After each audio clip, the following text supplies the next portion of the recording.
Hello friends, welcome to our channel মাধ্যমিক math class 10। আশা করি তোমরা সবাই ভালো আছো। আজকে আমরা শুরু করব অধ্যায় 15 বৃত্তের স্পর্শক সংক্রান্ত উপপাদ্য। এই চ্যাপ্টারটা করার জন্য তোমরা অনেকে আমাকে কমেন্টে জানিয়েছো। তো যারা কমেন্ট করেছো তাদেরকে অনেক ধন্যবাদ। এবং তোমাদের কমেন্ট দেখে বুঝতে পারছি যে তোমাদের আমার ভিডিওগুলো খুব ভালো লেগেছে এবং উপকারে লাগছে। আশা করব যে এই ভিডিওগুলো তোমাদের অনেক কাজে লাগবে। তো চলো শুরু করা যাক। আজকে আমরা নতুন চ্যাপ্টার শুরু করছি, তার নাম হচ্ছে বৃত্তের স্পর্শক সংক্রান্ত উপপাদ্য। ঠিক আছে, অর্থাৎ এখানে একটা নতুন জিনিস আমরা জানতে পারলাম, সেটা হচ্ছে বৃত্তের স্পর্শক। তাহলে চলো দেখি বৃত্তের স্পর্শক কি। দেখো, আমি এখানে তিনটে ছবি এঁকেছি। আমি হাতে এঁকেছি যে সেই জন্য বৃত্তগুলো ঠিক পুরোপুরি একদম বৃত্ত হয়নি, আদর্শ বৃত্ত হয়নি, আমি হাতে এঁকেছি বলে। তোমরা সবসময় কম্পাস দিয়ে আঁকার চেষ্টা করবে। তো যাই হোক, মনে করো একটা একই সমতলের উপরে একটি বৃত্ত আছে এবং একটি সরলরেখা আছে। তো এই বৃত্ত এবং সরলরেখা তিন রকমভাবে থাকতে পারে। তো এটা হচ্ছে 1 নম্বর চিত্র, এটা 2 নম্বর চিত্র, এটা 3 নম্বর চিত্র। দেখো, এখানে ও কেন্দ্রে একটা বৃত্ত আছে এবং এবি একটা সরলরেখা আছে। এই এবি সরলরেখার ও কেন্দ্রীয় বৃত্তের সরলরেখার মধ্যে কোনো সম্পর্ক নেই, কারণ দুটো আলাদা আলাদা। এ একটা জায়গা আছে, একটা জায়গা আছে, তাহলে অর্থাৎ এর মধ্যে কোনো সম্পর্ক নেই। দ্বিতীয় ক্ষেত্রে কি হয়েছে? দ্বিতীয় ক্ষেত্রে ও কেন্দ্রীয় বৃত্তের এই একটা বিন্দুতে ধরলাম এখানে পি বিন্দু। এই পি বিন্দুতে ও কেন্দ্রীয় বৃত্তটা পি বিন্দুতে ও কেন্দ্রীয় বৃত্তের পি বিন্দুতে এবি সরলরেখাটি টাচ করেছে আর কি। ঠিক আছে, অর্থাৎ এই পি বিন্দুতে এবি সরলরেখা এবং ও কেন্দ্রীয় বৃত্তটি একই জায়গায় স্পর্শ করেছে। এই যে এবিটা যে স্পর্শ করেছে, সেই জন্য আমরা এবিকে বলছি স্পর্শক এবং পি বিন্দুকে বলছি স্পর্শ বিন্দু। অর্থাৎ এক্ষেত্রে আমি স্পর্শক পাচ্ছি এবি, এটা কিন্তু স্পর্শক না, তখন এটা স্পর্শ করেনি। স্পর্শ মানে তোমরা জানো টাচ করা।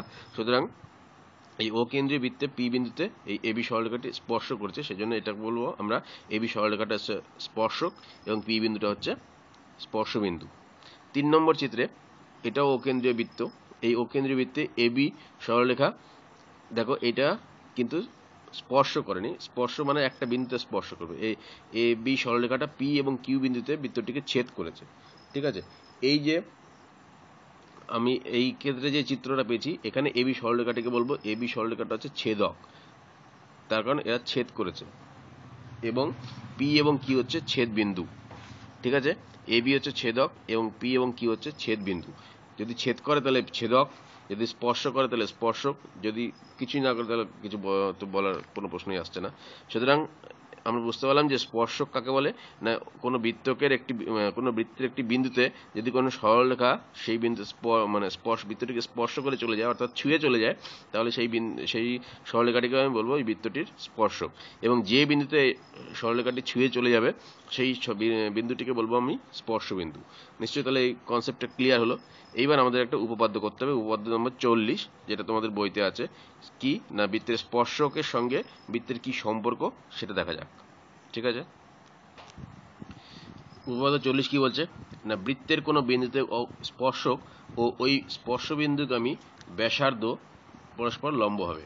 অর্থাৎ বৃত্তের একটা যে স্পর্শক এঁকেছি, এই যেমন এই বৃত্তটার স্পর্শক এবি, এই স্পর্শক এবং এই স্পর্শবিন্দুগামী ব্যাসার্ধ, অর্থাৎ এই যদি আমি ওপি টানি, তাহলে আমাকে প্রমাণ করতে হবে যে ওপি লম্ব এবি। অর্থাৎ আমি যদি বৃত্তের স্পর্শক থেকে যে স্পর্শবিন্দুগামী যেটা ব্যাসার্ধ পাবো, সেটা হচ্ছে পরস্পর লম্ব হবে। যেমন এখানে আমি ছবিটা এঁকেছি, দেখো যে ও কেন্দ্রীয় বৃত্তের এবি একটা স্পর্শক, যেটা পি বিন্দুতে ও কেন্দ্রীয় বৃত্তটাকে স্পর্শ করেছে, এবং ওপি হচ্ছে এই পি স্পর্শবিন্দুগামী ব্যাসার্ধ। সুতরাং আমাকে প্রমাণ করে দেখাতে হবে যে ওপি লম্ব এবি, এটা আমাকে প্রমাণ করতে হবে। অর্থাৎ এই কোণটা 90 ডিগ্রি। ঠিক আছে, তো আমি এটা প্রমাণ করব কি করে, তার আগে একটা অঙ্কন করে নিই আমি। অঙ্কনটা কি না, এই ও বিন্দু থেকে এবি সরলরেখার উপরে একটা যে কোনো কিউ বিন্দু নিলাম। ঠিক আছে, এবং এই ও কিউ সরলরেখাটাকে যোগ করলাম। ঠিক আছে, ও কিউ বিন্দু নিলাম এবং ও কিউ যোগ করলাম। এইবার এটা তাহলে কি লিখলাম যে এবি সরল রেখার উপর কিউ বিন্দু নিয়ে ও কিউ যোগ করা হলো। ঠিক আছে, তাহলে ও কিউ যোগ করা হলো। এবার প্রমাণটা কি করে করব না, প্রমাণ হচ্ছে দেখো এই যে ও কিউ যেহেতু এবি ওই ও কেন্দ্রবৃত্তের বাইরে আছে, তাই তো? কেন না, এবির উপরে যে স্পর্শবিন্দু পি, সেই পি বিন্দু ছাড়া অন্য যে কোনো বিন্দু বৃত্তের বাইরে অবস্থিত হবে। তখন এই একটা বিন্দুতেই স্পর্শ করবে, ঠিক আছে? যদিও ছবিতে দেখা মনে হচ্ছে অনেকগুলো বিন্দুতে স্পর্শ করছে, হাতে আঁকা যেহেতু, কিন্তু এর নিয়ম হচ্ছে যে একটা বিন্দুতে স্পর্শ করে, পি বিন্দুতে, ঠিক আছে? তাহলে যেহেতু ও পি বিন্দুতে স্পর্শ করছে, তাহলে পি এর উপরে যে মানে এই বিষয়টি করবো যে অসংখ্য বিন্দু আছে, তো তাহলে এই পি বিন্দুটাই একমাত্র বৃত্তের উপরে অবস্থিত হবে, বাকি সমস্ত বিন্দুগুলো বৃত্তের বাইরে অবস্থিত হবে। সুতরাং এক্ষেত্রে কিউ বিন্দুটা বৃত্তের বাইরে অবস্থিত। সুতরাং কিউ বিন্দু যদি তাহলে লিখি, কিউ বিন্দু, এটা মানে অঙ্ক করে প্রমাণ করার কিছু নেই, যুক্তি দিয়ে প্রমাণ করা। কিউ বিন্দু বৃত্তের বাইরে অবস্থিত। কেন বোঝা গেল নিশ্চয়ই? আরেকবার বলে দিচ্ছি যে যেহেতু পি বিন্দুটি বৃত্তের উপর অবস্থিত এবি সরলরেখার, বাকি বিন্দুগুলো বৃত্তের বাইরে অবস্থিত হবে। এবি সরলরেখার উপর অবস্থিত বাকি বিন্দুগুলো বৃত্তের বাইরে অবস্থিত হবে। সুতরাং ও কিউ বৃত্তের বাইরে, কিউ বিন্দুটি বৃত্তের বাইরে অবস্থিত। যদি বৃত্তের বাইরে অবস্থিত হয়, তাহলে নিশ্চয়ই এটা বৃত্তটাকে ছেদ করবে। আমি ধরলাম আর বিন্দুতে ছেদ করলো, ঠিক আছে? এই আর বিন্দুতে ছেদ করলো। তাহলে দেখো এই ওপি এবং ও আর দুটোর মধ্যে সম্পর্ক আছে। কি সম্পর্ক আছে না, ওপি এবং ও আর হচ্ছে ব্যাসার্ধ, এটা আমি বলতে পারি। তখন ওপিও ব্যাসার্ধ, ও আর ব্যাসার্ধ। এইবার আমি দেখতে পাচ্ছি কি, যে দেখতে পাচ্ছি না, যেহেতু ও আর হচ্ছে ব্যাসার্ধ এবং কিউ বিন্দুটি বৃত্তের বাইরে অবস্থিত, সুতরাং আমি বলতে পারি কি, যে ও আর লেস দেন ও কিউ। এই ও আরটা ও কিউ এর থেকে ছোট, তাই তো? ও যেহেতু কিউ বিন্দুটা বৃত্তের বাইরে অবস্থিত আর আর বিন্দুটা বৃত্তের উপরে অবস্থিত, সুতরাং আমি বলতে পারি কি, ও আর লেস দেন ও কিউ, তাই তো? তাহলে এইখান থেকে আমি আবার বলতে পারি যে যেহেতু ও আর ওপি সমান, অতএব আমি বলতে পারি যে ওপি লেস দেন ও কিউ, অর্থাৎ এই ওপি ও কিউর থেকে ছোট, সেটা আমি বলতে পারি তো? তাহলে এবার যেহেতু কিউ বিন্দু এবি স্পর্শকের উপর যে কোনো একটি বিন্দু, এই কিউ বিন্দুটা এবি স্পর্শকের উপর যে কোনো একটা বিন্দু, এখানে আমি কিউ অন্য জায়গায় নিতে পারতাম, যা খুশি, ঠিক আছে? সুতরাং বৃত্তের কেন্দ্র ও থেকে এবি স্পর্শক পর্যন্ত যে যতগুলো সরলরেখা আঁকা যায়, ধরো এখানে একটা আঁকলাম, এখানে একটা আঁকলাম, এখানে একটা আঁকলাম, অসংখ্য বিন্দু আছে আর অসংখ্য আমি সরলরেখা আঁকতে পারবো, ঠিক আছে? কিন্তু সব থেকে ছোট সরলরেখা কোনটা হবে? তাহলে সব থেকে ছোট সরলরেখা হবে ওপি। তাহলে আমি লিখতে পারি যে এ বি সরল রেখার উপর পি বিন্দু থেকে অঙ্কিত কেন্দ্রগামী সরল রেখা সব থেকে ছোট হবে। তাহলে এবার আমরা এর আগে একটা উপপাদ্য পড়েছিলাম যে যে ওই কেন্দ্রগামী কোন একটা সরলরেখার উপরে যদি অন্য অনেকগুলো বিন্দু নিই, তাহলে যেটা লম্ব হবে তার দৈর্ঘ্য সব থেকে ছোট হবে। তাহলে এখানে সব থেকে ছোট হচ্ছে ওপি রেখা, ওপি সব থেকে ছোট, সুতরাং আমি বলতে পারি যেটা লম্ব, তাই তো? তাহলে সুতরাং আমি বলতে পারি যে ওপি লম্ব এপি। বোঝা গেল কেন লম্ব? না, একটা সরলরেখার উপরে যতগুলো বিন্দু আছে সেই এইখান থেকে সেই বিন্দুর উপরে যে এই সরলরেখাগুলো যেটা আমি টানবো, তার মধ্যে সব থেকে ছোট সরলরেখাটা হবে লম্ব। সুতরাং এখানে ওপি সরলরেখাটা সব থেকে ছোট, এটা আমি প্রমাণ করলাম। তাহলে আমি বলতে পারি যে ওপি লম্ব এবি। তাহলে এটাই গেল আমাদের উপপাদ্য 40। অর্থাৎ এখান থেকে আমরা মধ্যে কথা বলতে পারি যে কোনো বৃত্তের যে স্পর্শক থাকবে, ঠিক আছে? এটা স্পর্শক মানে ছেদক হয়ে গেল। এই যে একটা ও কেন্দ্রীয় বৃত্ত, একটা এবি স্পর্শক পি বিন্দুতে স্পর্শ করেছে ধরে নিই, তাহলে এই ও কেন্দ্র থেকে কেন্দ্র ও থেকে যে পি এর উপরে যে আমি সরলরেখা টানবো, সেটা এইখানটা 90 ডিগ্রি হবে। এটা হচ্ছে আমার আসল ব্যাপার দাঁড়ালো, ঠিক আছে? এবার এটা প্রয়োগ করে আমরা অঙ্ক করব। তাহলে চলো এবার কোষে দেখি 15.1 করা যাক। আচ্ছা, তাহলে কোষে দেখি 15.1 এর একেরটা কি বলেছে, এটা 2 এর ছবি, এটা দিকে এখন তাকিও না, একেরটা দেখো কি বলেছে। আমি অঙ্কটা পড়ছি, তোমরা বসে বইটা রাখো। মাসুম ও কেন্দ্রে একটি বৃত্ত অঙ্কন করছে। ধরো এর একটা ও কেন্দ্রে একটা বৃত্ত, যার এবি একটি জ্যা, এবি একটি জ্যা, জ্যা কাকে বলে নিশ্চয়ই এর আগে আমরা করেছি, নিশ্চয়ই মনে আছে। তাহলে এবি একটি জ্যা বি বিন্দুতে একটি স্পর্শক অঙ্কন করছে, অর্থাৎ এই বি বিন্দুতে একটা স্পর্শক টানতে হবে আমাকে, যা বর্ধিত এ ও কে, মানে এই এ ও কে টি বিন্দুতে ছেদ করবে। আচ্ছা ঠিক আছে, আমি স্পর্শকটা এঁকে নিই। এই বি বিন্দুতে একটা স্পর্শক এঁকেছি, ধরলাম স্পর্শকটার নাম হচ্ছে পি কিউ, ঠিক আছে? যা স্পর্শকটা বর্ধিত এও, এই এও হচ্ছে এটা এও, এই বর্ধিত এও কে টি বিন্দুতে ছেদ করে। বলে দিচ্ছে বিএটি, অ্যাঙ্গেল বিএটি মানে 21 ডিগ্রি, অর্থাৎ এই কোণটা বলে দিচ্ছে 21 ডিগ্রি। ঠিক আছে, আমাকে কোণ বিটিএ অর্থাৎ এই কোণটা কত সেটা আমাকে বের করতে হবে। ঠিক আছে, তাহলে কি করে করব? এই কোণটা আমাকে বলেছে 21 ডিগ্রি, আর আমি থিওরিতে মানে থিওরেমে কি পড়েছি উপপাদ্যতে, যে এই যে স্পর্শক টানলাম এই ও কেন্দ্রীয় বৃত্ত, এটা ও কেন্দ্রীয় বৃত্তের উপর থেকে আমি এই বি বিন্দু থেকে যদি আমি যে ব্যাসার্ধটা পাবো সেটা হবে লম্ব। তাহলে আমি এটা টেনে নিই আগে, এই যে এটা হলো আমার একটা লম্ব, তাহলে ওবি যুক্ত করে তাহলে আমি বলতে পারি যে ওবি লম্ব, এটা বলতে পারি কিউপি বা বিটি, একই তো। তাহলে ওবি লম্ব, আচ্ছা এই ওটাকে আমি এখানে লিখছি, ঠিক আছে, ওবি লম্ব বিটি, এটা আমি বলতে পারি। সুতরাং এই কোণটা 90 ডিগ্রি। এইবার একটা জিনিস দেখো, আমাকে এই কোণটা বের করতে হবে। ঠিক আছে, তাহলে এই কোণটা আমি কি করে বের করতে পারি? দেখো ত্রিভুজ ও এ বি, এই ত্রিভুজটার মধ্যে কি দেখতে পাচ্ছি দেখো, এও এবং ওবি দুটো সমান হবে। এও সমান ওবি কেন হবে নিজেরাই বলতে পারবে। এও এবং ওবি সমান, তার কারণে এরা বৃত্তের ব্যাসার্ধ, এই দুটো বৃত্তের ব্যাসার্ধ, সুতরাং ব্যাসার্ধ হলে তাহলে সমান হবে। তাহলে অর্থাৎ আমি বলতে পারি ত্রিভুজ এ ও বি হচ্ছে সমদ্বিবাহু ত্রিভুজ। সমদ্বিবাহু ত্রিভুজ হলে আমার লাভটা কি না, এই ও এ এবং ওবি যদি সমান হয় তাহলে এই কোণটা এবং এই কোণটাও সমান হবে, এটা আমরা এর আগে থেকেই পড়েছি। তাহলে ও বি এও 21 ডিগ্রি বলতে পারি। অতএব আমি বলতে পারি যে কোণ ও এ বি সমান কোণ ও বি এ সমান 21 ডিগ্রি। ঠিক আছে, আর যেহেতু অবিলম্ব বিটি, অবিলম্ব বিটি, তাহলে অতএব আমি বলতে পারি এখান থেকে দেখো ও বিটি, অ্যাঙ্গেল ও বিটি সমান 90 ডিগ্রি, তাই তো? অ্যাঙ্গেল ও বিটি এটা সমান 90 ডিগ্রি। তাহলে এইবার একটা বড় ত্রিভুজ পেয়েছি আমি, দেখো এ টি বি, এই বড় ত্রিভুজটা, তখন এই কোণটা তো আমার দরকার, তাহলে এই কোণটা এই বড় ত্রিভুজের মধ্যে পড়ছে। তাহলে এবার তার আগে, আচ্ছা ঠিক আছে, ত্রিভুজ এ টি বি, এর থেকে কি কি পাচ্ছি দেখো, তিনটে কোণ যোগফল তো 180 ডিগ্রি, সেটা আমি জানি। তার মানে তার মধ্যে কোণ এইটা পেয়েছি টি এ বি বা বি এ টি বলে দিয়েছে, অ্যাঙ্গেল বি এ টি বলে দিয়েছে 21 ডিগ্রি। আচ্ছা, অ্যাঙ্গেল এ বি টি আমি এক্ষুনি বের করলাম, যে অ্যাঙ্গেল এ বি টি এটা সমান কত হবে দেখো, এটা 21 ডিগ্রি, এটা 90 ডিগ্রি, তাহলে কত হবে 90 ডিগ্রি প্লাস 21 ডিগ্রি মানে হচ্ছে 111 ডিগ্রি। তাহলে এই কোণটা কত হবে? তাহলে অর্থাৎ এই দুটো কোণের যোগফল মাইনাস মানে 180 ডিগ্রি থেকে এই দুটো কোণের যোগফল বের করলে পেয়ে যাবো। তাহলে অতএব angle A T B equals to বলতে পারি 180 degree minus 111 degree plus 21 degree. সুতরাং এটা দেখা যাচ্ছে দেখো, এটা যোগ বিয়োগ করলে 48 ডিগ্রি, বোঝা গেল? সুতরাং আমি বলতে পারি যে এই কোণটা হবে কত, 48 ডিগ্রি।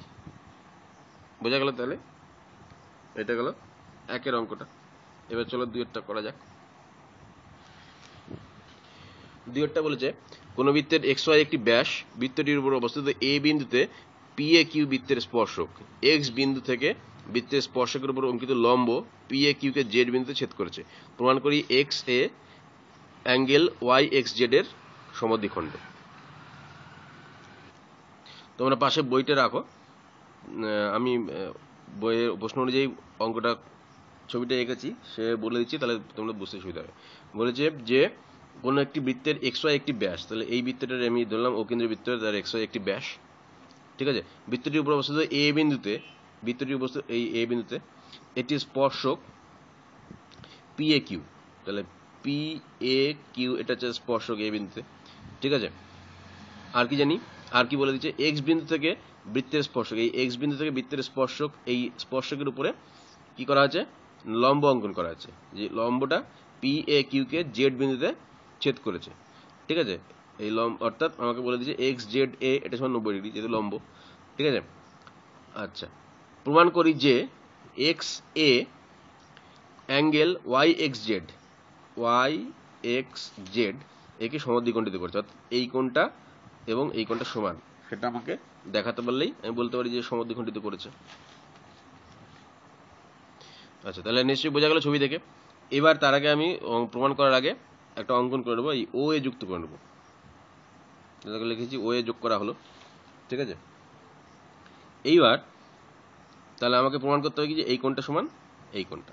এটা কি করে দেখানো যায়, চলো আগে করা যাক। দেখো ত্রিভুজ এক্স ও এ, কোনটা এক্স ও এ, এই ত্রিভুজটার ক্ষেত্রে আমি দেখতে পাচ্ছি যে ও এক্স এবং ও এ সমান, তাই তো, এর ও এক্স সমান ও এ। একটু আগে আমরা আগের অঙ্কটা এটা বলেছিলাম, কেন না ও এক্স এবং ও এ দুটোই হচ্ছে কি এই ত্রিভুজটা ব্যাসার্ধ। সুতরাং আমি বলতে পারি যে এই কোণটা সমান এই কোণটা হবে। অতএব বলা যায় যে angle O X A equals to angle O A X, তাই তো, এটা হলো 1 নম্বর। ঠিক আছে, অর্থাৎ এই কোণটা এবং এই কোণটা সমান, সেটা আমি বলতে পারলাম। আবার আমরা জানি যে বৃত্তের কোনো বিন্দুর স্পর্শক, এই বিন্দুতে স্পর্শক এবং বৃত্তের কেন্দ্রগামী যে ব্যাসার্ধ পাবো অর্থাৎ এই ও এ, তারা লম্ব হবে, তাই তো। তাহলে অতএব আমি বলতে পারি যে ও এ লম্ব পি কিউ, বলতে পারি কি পাই না, ও এ লম্ব পি কিউ, এটাতে আমাদের উপপাদ্য 40। তাহলে সুতরাং আমি বলতে পারি যে অতএব অ্যাঙ্গেল ও এ পি সমান সমান 90 ডিগ্রি, অর্থাৎ এই ও এ পি এই কোণটা কত পেলাম আমি, 90 ডিগ্রি। ঠিক আছে, এবার দেখো এর আগে একটা প্রদত্ত আমাকে বলে দিচ্ছে এই কোণটা 90 ডিগ্রি, অর্থাৎ আমি বলতে পারি যে angle X Z A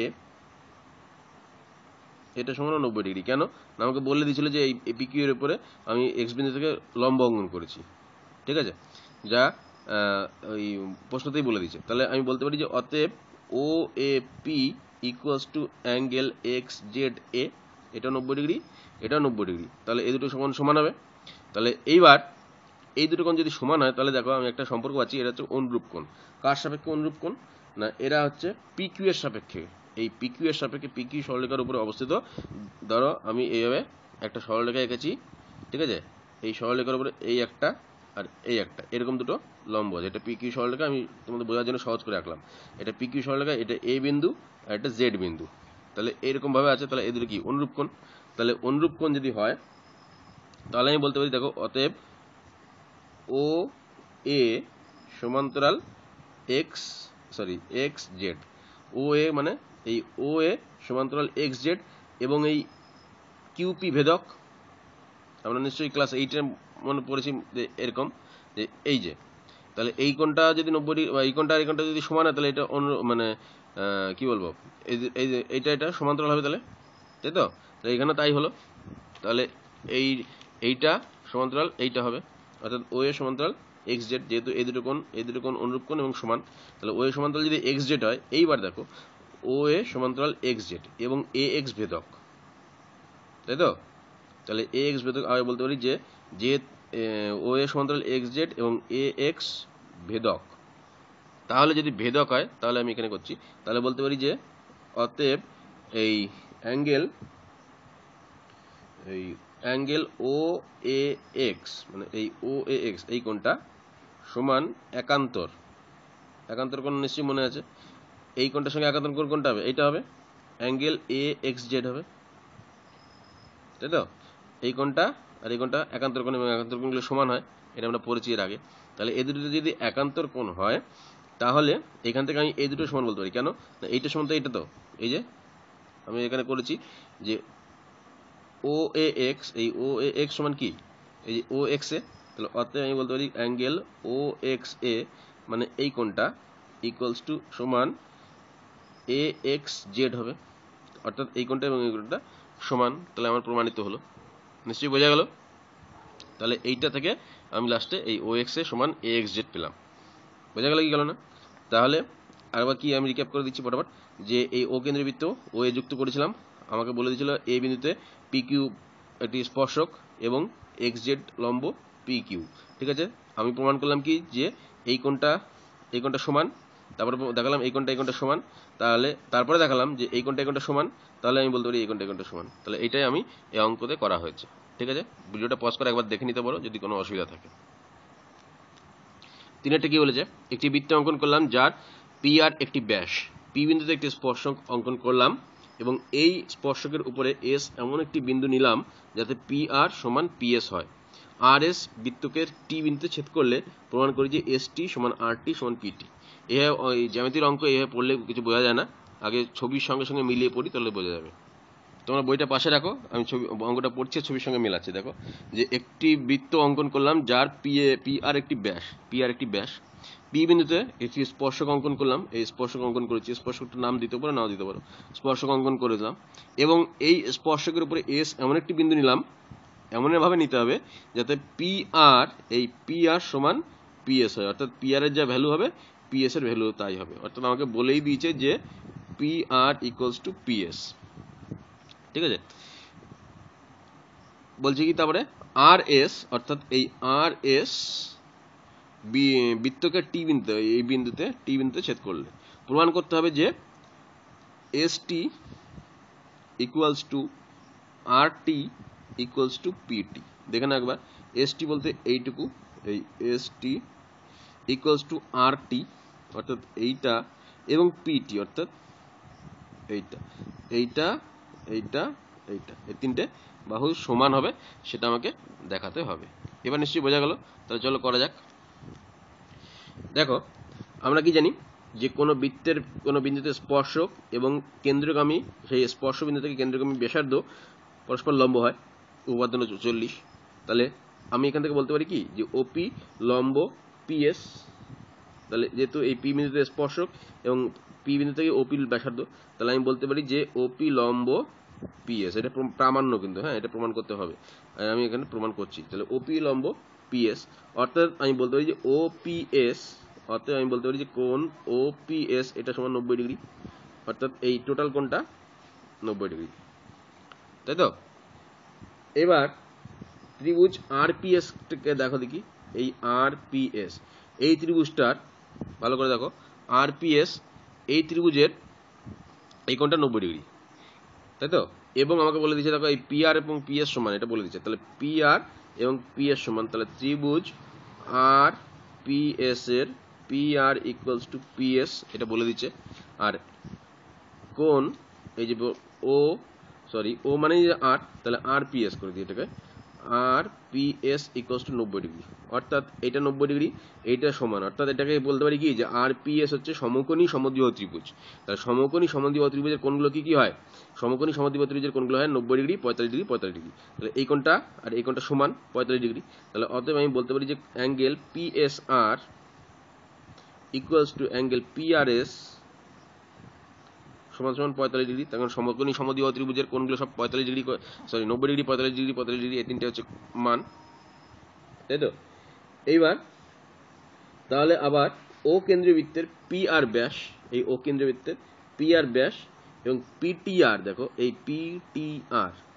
P R ব্যাস এবং পিটিআর, এটা কি বলো দেখি। তাহলে এটা অর্ধবৃত্তস্থ কোণ, এর আগের চ্যাপ্টারে আমরা পড়েছি অর্ধবৃত্তস্থ কোণ কাকে বলে। তাহলে এই অর্ধবৃত্তস্থ কোণের মান কত হয়? এটাও 90 ডিগ্রি। তাহলে অতএব যেহেতু অ্যাঙ্গেল পি আর ব্যাস ও টি বিন্দু বৃত্তের উপরে অবস্থিত, অতএব অ্যাঙ্গেল পিটিআর সমান 90 ডিগ্রি, যে অর্ধবৃত্তস্থ কোণ, তাই তো। তাহলে এখন এই ত্রিভুজ পিটিআর এর কি পেলাম দেখো, ত্রিভুজ পিটিআর এর মধ্যে আর পিটি কোণটা ভ্যালু কত, অর্থাৎ এই কোণটার ভ্যালু কত, আর পিটি। ত্রিভুজ পিটিআর এর অ্যাঙ্গেল আর পিটি এটা ইকুয়ালস টু কত, এটা ইকুয়ালস টু দেখো 180 ডিগ্রি মাইনাস এই কোণটা আর এই কোণটা ভ্যালু কত, 45 ডিগ্রি আমি পেয়ে গেছি। এই দুটো কোনো ভ্যালু 45 ডিগ্রি, আর এটা 90 ডিগ্রি পেয়ে গেলাম। তাহলে এটা মানে কত, 180 degree minus 90 degree plus 45 degree সমান সমান কত দাঁড়াচ্ছে, এটা ভ্যালু দাঁড়াচ্ছে দেখো 45 ডিগ্রি, তাই তো। তাহলে এই কোণটা ভ্যালু কত দাঁড়ালো, 45 ডিগ্রি। আবার দেখো এই টোটাল কোণটা কত, 90 ডিগ্রি, তাহলে এই কোণটাও 45 ডিগ্রি হবে। তাহলে অতএব অ্যাঙ্গেল বলতে পারি আরপিএস, ঠিক আছে, বা পি, তাহলে এই কোণটা এইটা এই টোটালটা 90 ডিগ্রি, তাহলে এই কোণটা 45 ডিগ্রি হলে এটা 45 ডিগ্রি হবে। তাহলে অতএব আমি বলতে পারি যে অ্যাঙ্গেল, এটাকে নাম কি দেবো, SPT, angle SPT equals to 90 degree minus 45 degree সমান সমান 45 ডিগ্রি, তাই তো। তাহলে এটা পেলাম 45 ডিগ্রি। এইবার এই পিএসটি ত্রিভুজটা দেখো, ত্রিভুজ পিএসটি এর কি পেলাম, এই কোণটা 45 ডিগ্রি পেলাম, এই কোণটা 45 ডিগ্রি পেলাম, এটা 90 ডিগ্রি, এটা 90 ডিগ্রি, তাহলে এটা 90 ডিগ্রি। তাহলে অর্থাৎ আমি বলতে পারি যে এটাও সমকোণী সমদ্বিবাহু ত্রিভুজ, তাই তো? তাহলে এটা 90 ডিগ্রি, এটা 45 ডিগ্রি, এটা 45 ডিগ্রি, তাহলে এটা সমকোণী সমদ্বিবাহু ত্রিভুজ। তাহলে সমকোণী সমদ্বিবাহু ত্রিভুজ, আমি সবকিছু লিখছি না, তোমরা বোঝানোর জন্য বলছি আমি। তাহলে তোমরা লিখে নেবে খাতায়। তাহলে পিএসটি হচ্ছে সমকোণী সমদ্বিবাহু ত্রিভুজ, তাহলে এটা 90 ডিগ্রি হলে তাহলে এই পিটি ইকুয়ালস টু এসটি হবে। তাহলে পিটি ইকুয়ালস টু এসটি, কেন নিশ্চয়ই বোঝা গেল, যেহেতু এটা সমকোণী সমদ্বিবাহু ত্রিভুজ। তাহলে এটা 45 ডিগ্রি, এটা 45 ডিগ্রি, এটা 90 ডিগ্রি, তাহলে এটা সমকোণী সমদ্বিবাহু ত্রিভুজ। তাহলে এটা পিটি ইকুয়ালস টু এসটি হলো। তাহলে পিটি ইকুয়ালস টু এসটি আমি একটা পেয়ে গেলাম। দেখো এই পিটি আর এসটি আমি পেয়ে গেছি। আমাকে এবার আরটির সঙ্গে সম্পর্কটা দেখতে হবে। তাহলে আরটির ভ্যালু মানে আরটির কি করে পাবো আমি, দেখো এই ত্রিভুজটা দেবো এবার, সেই পিটিআর যখন আমরা দেখেছিলাম, এই যে পিটিআর ত্রিভুজের ক্ষেত্রে, এই যে ত্রিভুজ পিটিআর এর ক্ষেত্রে এইটা সমান 45 ডিগ্রি, এটা 45 ডিগ্রি পেয়েছিলাম, তাই তো? তাহলে এইটা তাই পিটি ইকুয়ালস টু টিআর হবে। তাহলে এখানে আমি একটা লিখে নিতে হতো পিটি ইকুয়ালস টু টিআর। কেন পিটি ইকুয়ালস টু, এটা 45, এটা 45, এটা 90, তাহলে এটা সমকোণী সমদ্বিবাহু ত্রিভুজ। তাহলে সমকোণী সমদ্বিবাহু ত্রিভুজের দুটো বাহু সমান হয়, তাহলে এই বাহুটা এই বাহুটা সমান হবে। তাহলে পিটি ইকুয়ালস টু আরটি, তাহলে এটা বা টিআর। তাহলে এখান থেকে আবার পিটি ইকুয়ালস টু এসটি পেলাম। তাহলে আমি বলতে পারি অর্থাৎ PT equals to RT equals to ST. এই পিটি ইকুয়ালস টু আরটি বা টিআর ইকুয়ালস টু আবার এসটি। তাহলে এটা হচ্ছে আমার প্রমাণিত। বোঝা গেল? নিশ্চয়ই এখানে বুঝতে পেরেছো। তাহলে এই ভিডিওতে আপাতত এই পর্যন্তই, 3 অবধি করলাম। পরের ভিডিওতে বাকি অঙ্কগুলো আমরা করব। তোমরা নিশ্চয়ই বুঝতে পেরেছো অঙ্কগুলো। আশা করবো তোমাদের কোনো খুব উপকারে লাগবে এবং পরের ভিডিওগুলো তোমরা মনোযোগ দিয়ে দেখবে। পরের ভিডিওতে তোমাদের সঙ্গে আবার দেখা হবে। অনেক অনেক ধন্যবাদ।